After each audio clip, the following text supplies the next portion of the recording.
Quero lhe entregar um certificado da nossa PUC e dos nossos conselhos em agradecimento. O senhor já tem tantos certificados, mais um.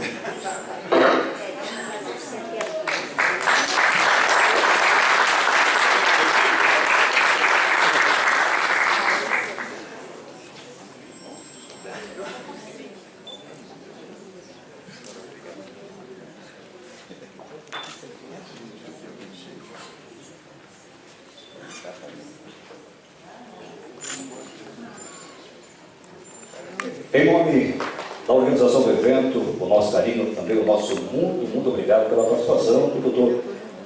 Elton Judson Nogueira. Antes da nossa animação da segunda palestra, aqui nós queremos fazer mais alguns agradecimentos.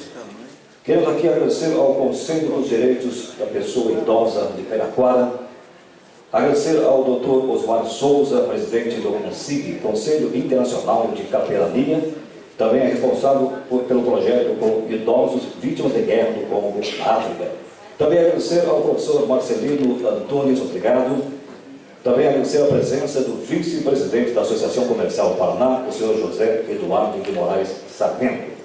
Só lembrando a todos os senhores que no finalzinho da nossa programação, às 17 horas, nós teremos uma bela apresentação do coral aqui da OAB. Os senhores estão convidados. Nós daremos então sequência na nossa segunda palestra, que tem como tema Gerontologia e Saúde da Pessoa Idosa. A nossa convidada é nutricionista da Fundação de Apoio e Valorização do Idoso, FAV, e especialização em nutrição clínica, em saúde coletiva, em gerontologia e administração de serviços de saúde, mestre em educação pela Pontifícia Universidade Católica do Paraná, titulada em Gerontologia pela Sociedade Brasileira de Geriatria e Gerontologia. Também presidente do Departamento de Gerontologia da SBGG Paraná, gestão 2016 a 2018 e gestão 2018 a 2020. Vamos então receber a nossa palestrante, a nutricionista Simone Fierbrandt Pinto.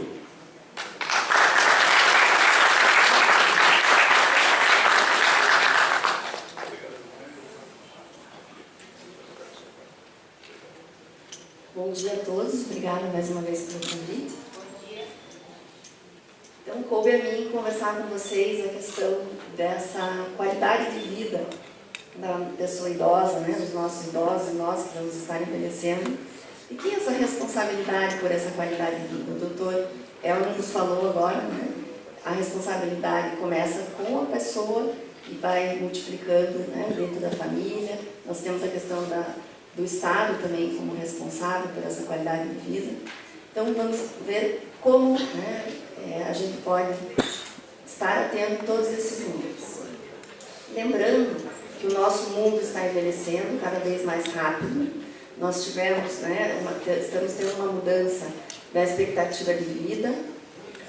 Pode ser modificada, como o Dr. Elton falou, pela questão da qualidade de vida, alimentação, por exemplo, bem responsável quanto a isso. Essa mudança, né, toda de expectativa de vida e diminuição de fertilidade vem modificando os nossos números aí. Então, quem são os idosos? Como que nós queremos, como sociedade, como indivíduo, chegar lá, né? E que tipo de idoso que nós queremos ter por aí e viver com esses idosos? Muitas vezes a gente pensa em idoso, algumas pessoas têm uma lembrança, uma questão com algumas já dificuldades físicas, muitas vezes, às vezes cognitivas, né? Mas nós temos que trabalhar como indivíduo e sociedade para ter um idoso com qualidade de vida, né? Então, que ele possa continuar fazendo o que ele gosta, passeando, viajando, dançando, né? Que ele possa fazer a atividade física escolhida, por exemplo, uma natação, né? Ou uma caminhada, mas que é importante. Que ele possa ter os seus momentos de lazer preservados, né? Então, a gente tem que correr atrás disso. E não é lá quando completa 60 anos, é durante um processo aí da vida. O Brasil levou muito pouco tempo para ter uma grande parcela da população idosa. Comparado, por exemplo, com países europeus, A França, por exemplo, levou praticamente um século para ter essa mudança na sua composição estatística, demográfica, e o Brasil, em menos de 40 anos, teve essa grande mudança. O que isso modifica e quais são os impactos que a gente tem com isso, tanto no indivíduo como na sociedade? Será que uma sociedade que teve mais de 100 anos para se organizar e pensar nesse envelhecimento populacional, assim como as pessoas que estavam envelhecendo também tiveram mais tempo para se organizar, é diferente de um curto período de tempo.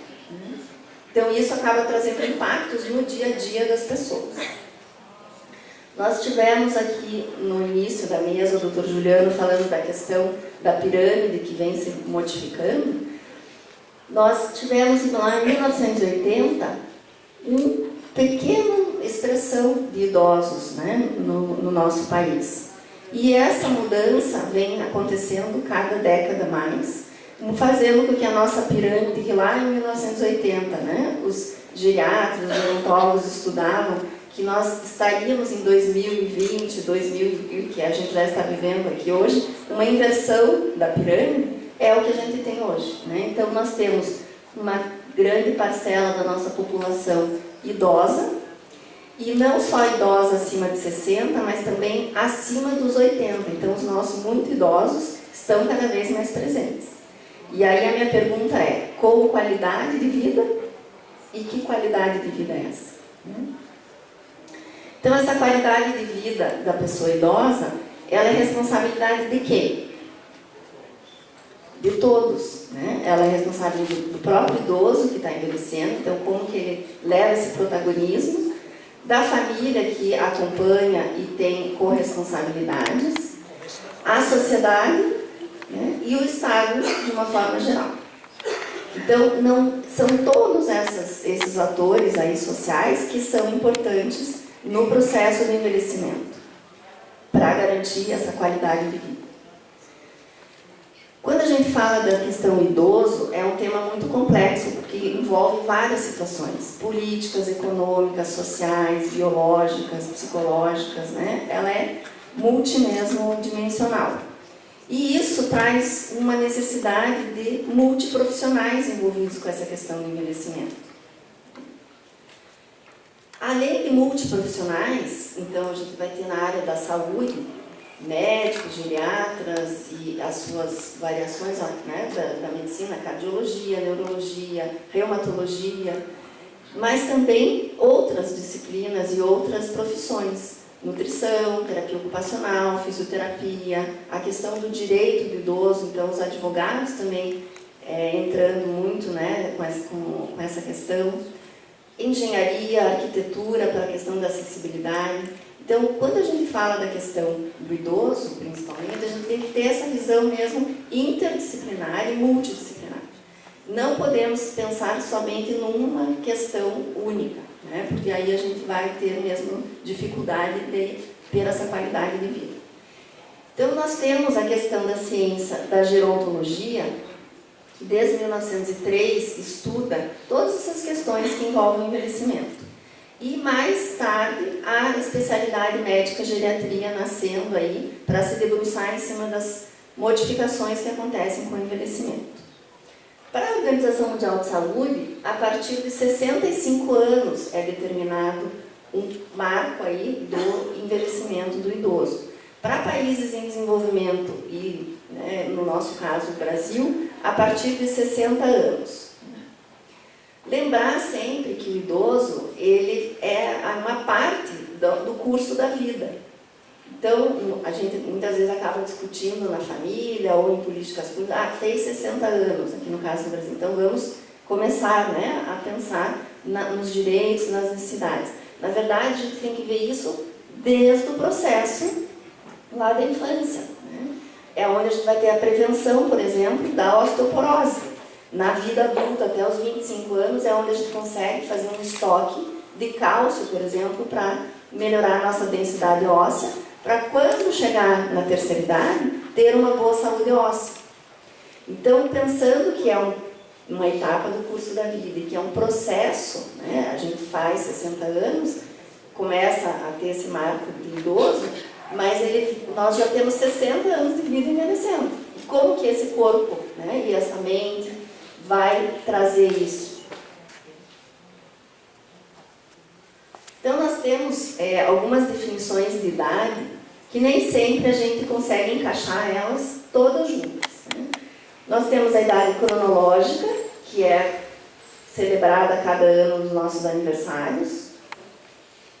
Temos uma idade social. Como que eu, como idoso, estou representado nessa sociedade, né? Nós temos cunhado a ideia de terceira idade como um marcador social, produtivo e econômico. Então, o idoso, ele é a terceira idade, porque é uma idade de aposentadoria, é uma idade de não mais produção econômica. A primeira idade seria a primeira infância, que vai receber os benefícios da segunda idade, que é a idade adulta da produção. E a terceira idade receberia novamente, né, os frutos dessa segunda idade e estaria gozando da aposentadoria. Por isso, a terceira idade na questão social. E a idade psicológica? Eu posso ter uma idade cronológica de aniversários, lá, 75 anos, por exemplo, mas como que eu, como sujeito, me sinto? Qual é a minha idade psicológica, né? E a idade biológica, que vai nos trazer modificações genéticas, modificações orgânicas, modificações funcionais desse meu corpo, que muitas vezes também não está relacionada e em comunhão com a idade cronológica. Eu posso ter uma idade lá no RG de 75, mas o meu corpo, como eu tive uma vida saudável, fiz exercício, faço alimentação saudável, eu posso ter lá os 10 anos, por exemplo, a mais, né, de vida, que o Dr. Elmer acabou de nos falar. Então, biologicamente, meu corpo pode ter lá 65 anos e eu já tenho de registro de vida 75. Então, a gente tem como modificar também essa idade biológica, da mesma forma para o lado positivo como para o lado negativo. É importante perguntar para o idoso o que ele acha da terceira idade, o que ele espera, o que ele precisa, né? Nós precisamos ouvir também essa faixa etária. E não só fatores externos e ideias externas. A gente precisa ter essa voz desse idoso também. Então, nós temos a idade cronológica, que vai ser definida a partir de 60 anos para nós aqui no Brasil. A idade psicológica, que vai influenciar em como esse idoso se vê. Será que ele se sente um idoso maduro, seguro? Eu estou envelhecendo, mas eu tenho minha autonomia. E isso a gente precisa estimular. A idade social, que é a questão da aposentadoria, que o nosso país tem mudado muito, porque além de se aposentar, o idoso precisa muitas vezes continuar na atividade profissional para complementar a sua renda, mas também a gente pode dar um estímulo, e também é importante ele muitas vezes continuar com uma atividade social, de um desejo anterior que ele tinha e que ele não conseguia fazer porque ele não tinha tempo, por exemplo, né? Então, não é só pensando em complementação de renda, mas também pensando nessa questão psicológica dele também se sentir ativo e poder realizar, né, os seus desejos. E a idade biológica, que vai ser cada vez nosso desafio, prorrogando esse envelhecimento, a gente vai tendo uma longevidade cada vez maior, mas com qualidade, que é o nosso grande desafio da ciência. Então, o nosso objeto de estudo da gerontologia é o envelhecimento, nesse processo aí biopsicossocial e espiritual. Lembrar sempre que ele é um processo de etapa de vida. E o velho ou o idoso é uma categoria da idade, né, de idoso, são construídas culturalmente. Dependendo da cultura do país, enxerga-se e valoriza-se o idoso de diferentes maneiras.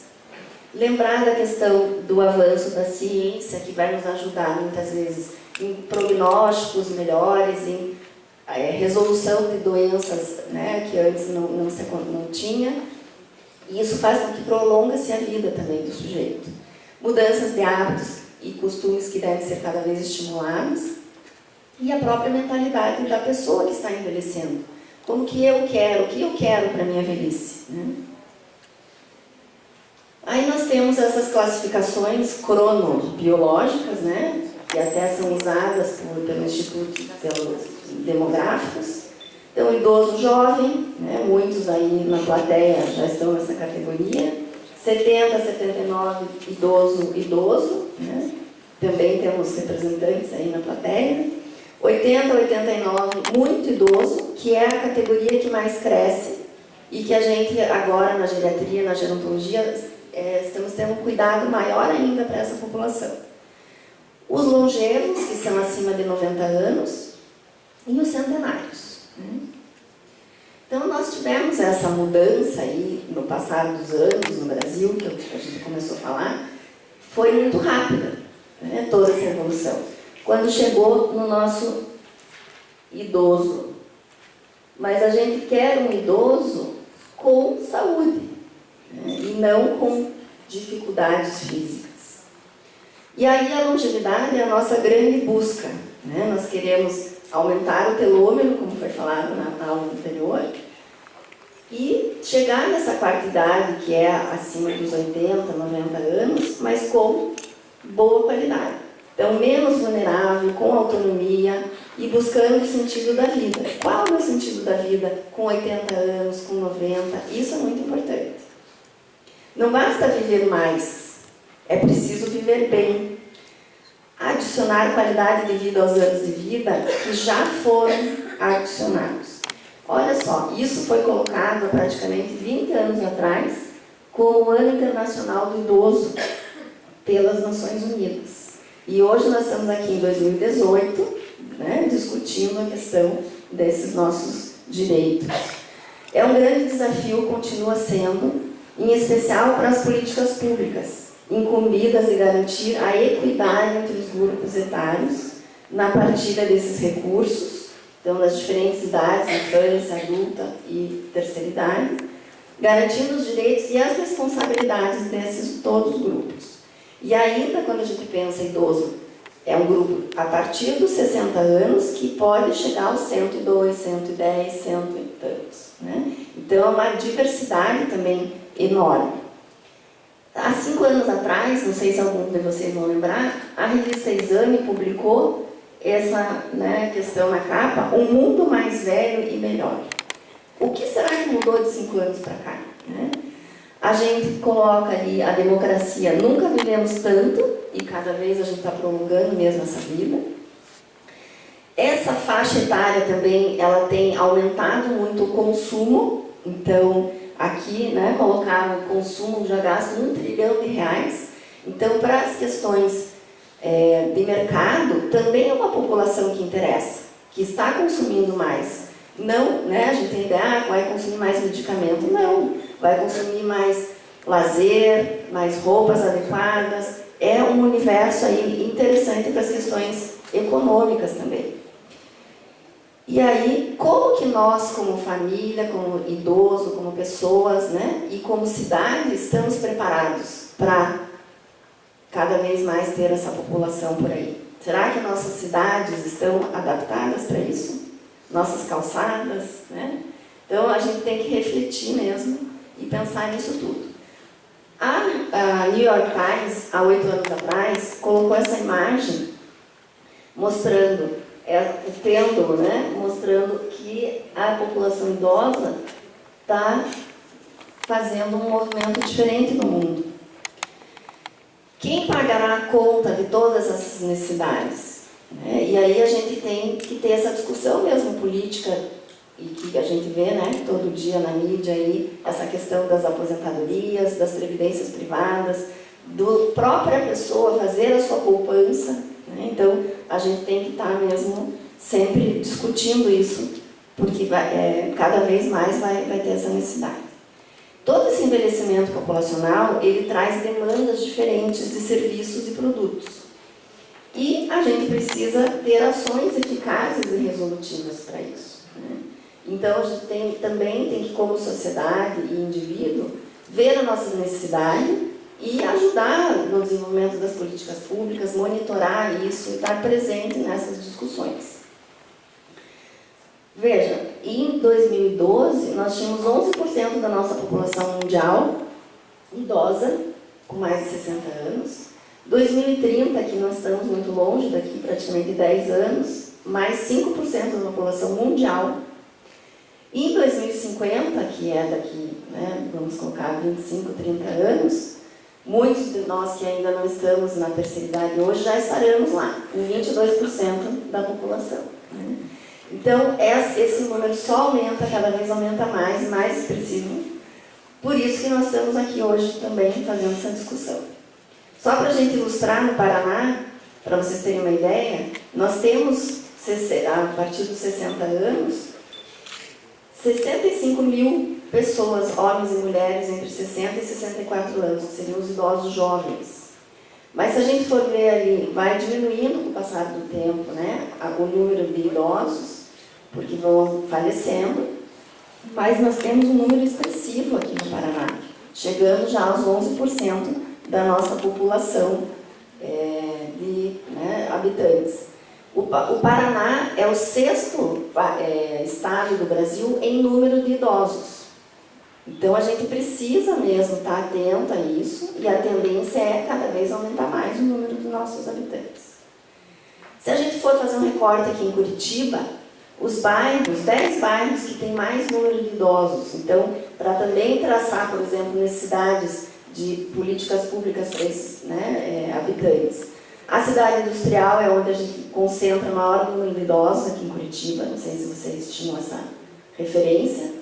O Cajuru é o 2º, Água Verde é o 3º, Boqueirão, o Centro, o Sítio Cercado, Uberaba, Portão, Xaxim e Novo Mundo. Então, esses são os 10 bairros aqui em Curitiba que têm uma expressão maior de habitantes com mais de 60 anos. Então, essas políticas públicas garantidas pela Constituição de 88 e pelo nosso Estatuto do Idoso, ela é voltada para garantir os direitos sociais relacionados à vida, à saúde, à alimentação, à educação, à cultura, ao esporte, ao lazer desse idoso, ao trabalho, garantir também o trabalho para ele, ao direito à cidadania, liberdade, dignidade, respeito, convivência familiar e comunitária. Então, vejam quantas linhas aí de ações e de trabalho e que trazem com elas diferentes profissões, diferentes olhares e que a gente precisa abraçar. Né? Nós, quando pensamos no idoso, em políticas públicas, uma das primeiras coisas que vem é a saúde. Mas não é só a saúde. Para a gente ter uma boa saúde, a gente precisa de todas essas outras variáveis aqui garantidas. E será que nós estamos atendendo isso? Nem sempre. E às vezes não na sua totalidade. Ser ativo e participativo após os 60 anos, de acordo com as próprias limitações que podem acontecer, físicas ou cognitivas, mas com suas próprias potencialidades, não pode ser considerado um privilégio desse indivíduo, mas um direito que o Estado deve garantir aos seus cidadãos. A sociedade também tem o dever de promover um ambiente no qual seus idosos possam desfrutar desses direitos e oportunidades. Isso foi uma frase que a secretária municipal de Londrina, que eles têm uma secretaria municipal do idoso, já lá em 2019, já lutava e colocar parabéns para Londrina, que é uma pioneira mesmo nesse trabalho. Então, nós precisamos estar ativos mesmo, cada um fazendo a sua parte. Como garantir, então, essa qualidade? A gente já viu que todos têm essa responsabilidade. Pensando ainda na questão da geriatria e da geronto, a gente quer evitar as fragilidades do paciente. Eles são pacientes que vão trazer comorbidades, muitas vezes, hipertensão, diabetes, osteoporose, e assim por diante. Vão trabalhar e estar expostos a múltiplos especialistas. Então, como que esse médico cardiologista está vendo o idoso?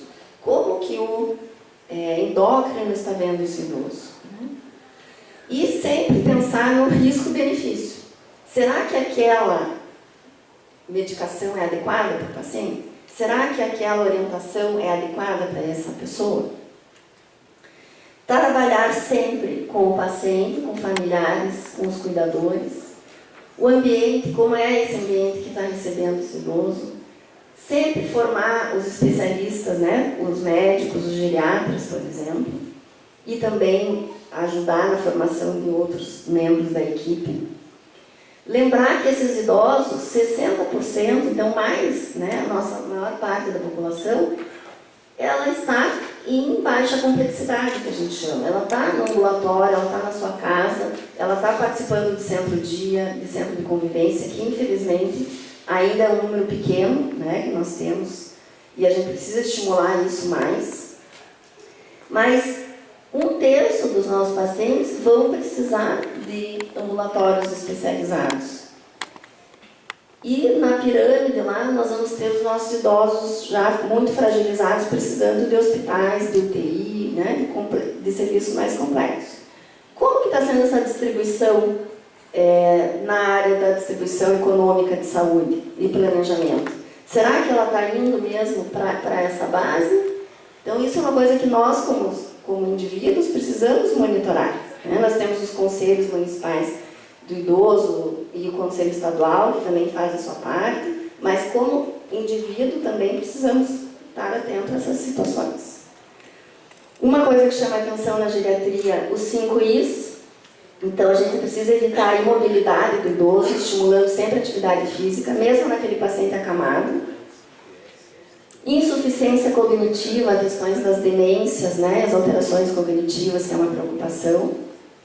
Instabilidade e quedas, tanto que tem até um folheto, né, do conselho explicando a questão de riscos de queda. Por quê?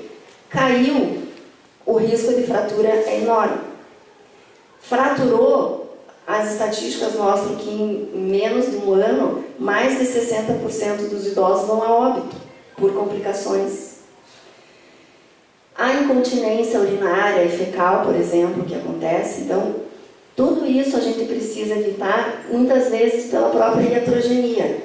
Medicações que são dadas sem necessidade, ou doses maiores do que precisa, né?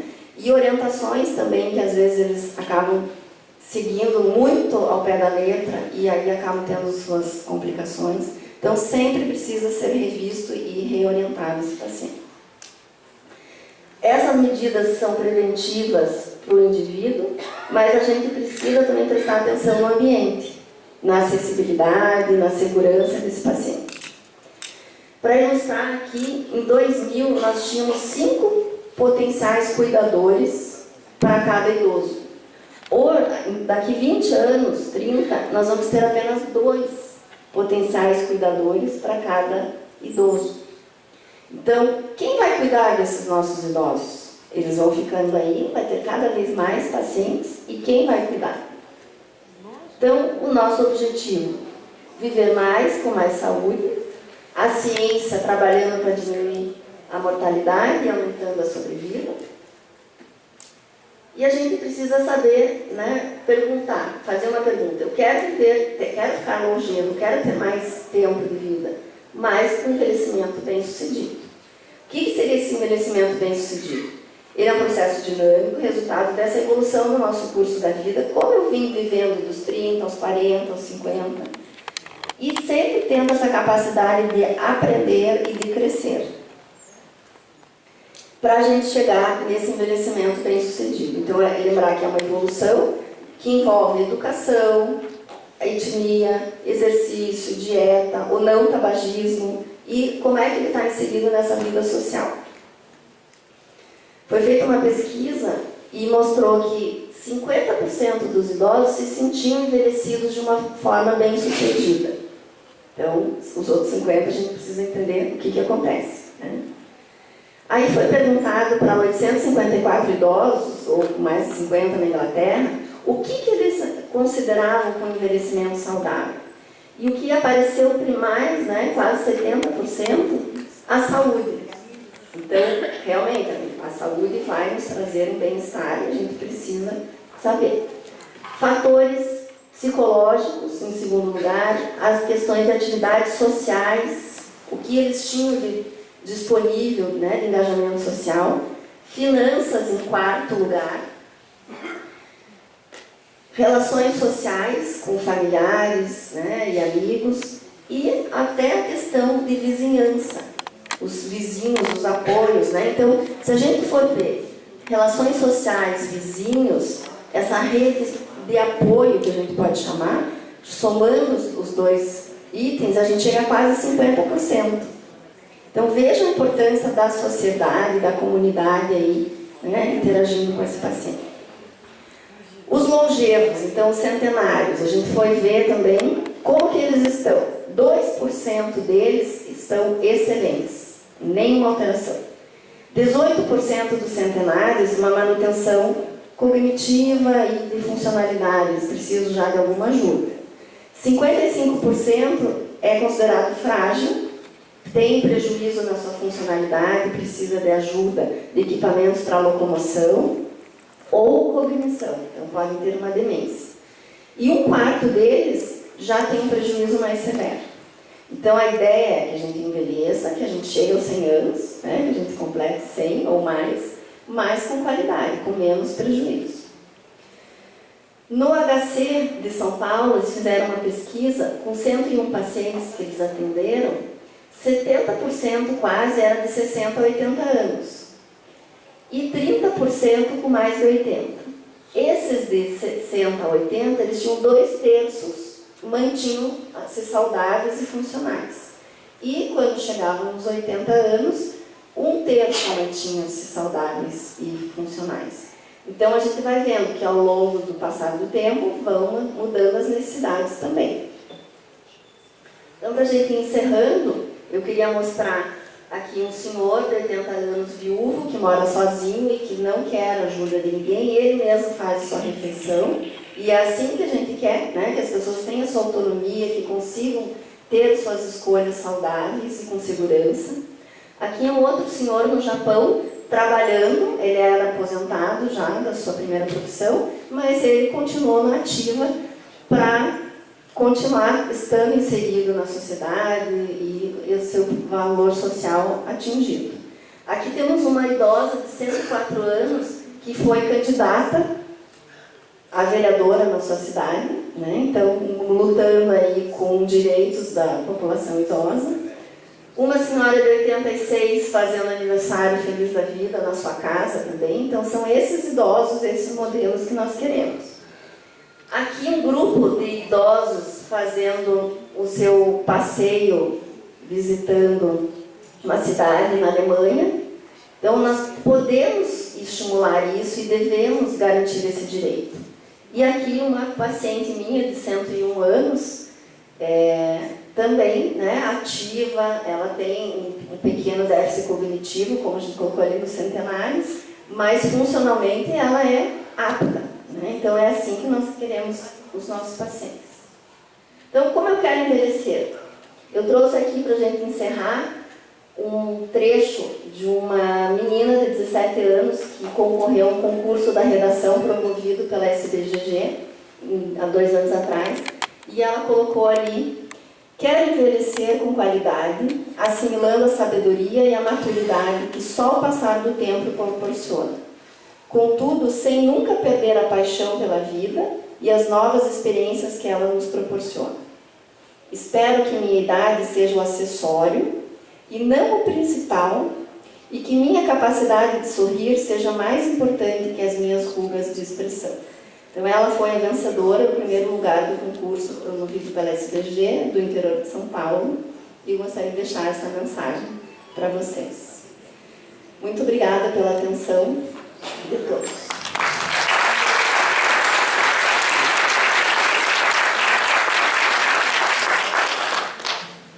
A doutora Simone